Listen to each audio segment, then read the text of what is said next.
What is the most felt emotion in the world? It's fear. Not anger, not sadness, but fear. Studies shows that fear is the number one emotion behind procrastination, avoidance, and stress. But fear doesn't just slow us down. It quietly controls our lives. It decides what conversation we avoid, what risk we don't take, what version of ourselves we never fully step into. It shapes our routine, our comfort zone, our habits, often without us noticing. Because fear rarely says stop. It says wait, prepare more, do it later, now is not the right time. And that's why it's so powerful. Not because it's loud, but because it feels reasonable. So in this video, I want to break what fear actually is, how it shows up in everyday life, and how to move through it without forcing yourself or waiting for it to disappear. Because once you understand fear, it stops controlling your execution. Hello, if you're new here, my name is Ralph and I'm a peak performance coach, founder of Performance Mastery. We help entrepreneurs from all around the world scale their business and wake up genuinely excited about the business they're building. What we focus on are two things: the science of achievement and the art of fulfillment. After coaching over 200 people and spending more than 1,500 hours of one-on-one coaching with those entrepreneurs,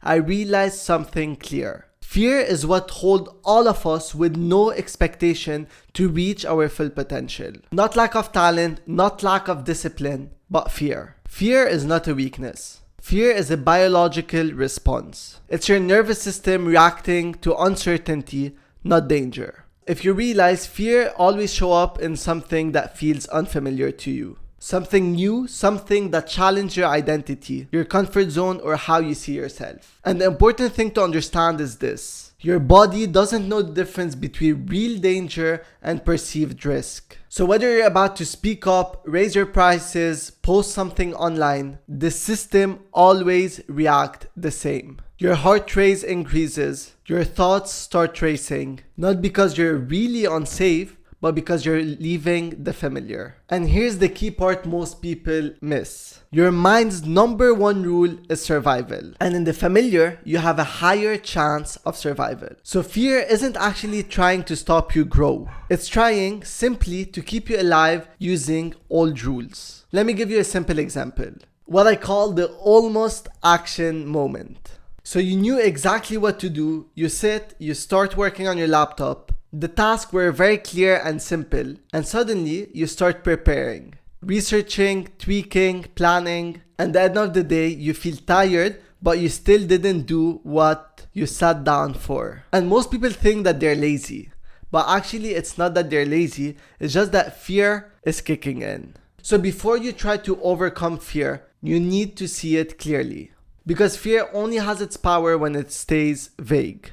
So here's a simple framing exercise I want you to try. The next time you feel stuck, hesitant, or procrastinating, ask yourself this question: what am I actually afraid of right now? Not what you tell yourself on the surface, but underneath that. Most of the time, fear falls into small patterns. Here's some patterns that you'll recognize: fear of failure, fear of judgment, fear of rejection, fear of looking stupid, fear of not being good enough, fear of disappointing others, fear of wasting time or money, fear of success, fear of being seen, fear of outgrowing who you are right now, fear of losing control, fear of making the wrong decisions, fear of regret. Almost everything comes back to one thing: fear of not being safe, accepted, or good enough. Now here's the reframe that changes everything. Instead of asking, how do I get rid of this fear? Ask this: can I allow this fear to be here and still take the honest next step? Because fear is not asking you to stop, it's asking you to feel. And once fear is felt instead of avoided, it stops needing to control your behavior. The goal isn't to eliminate fear. The goal is to stop letting fear decide. So here are 3 bonus questions.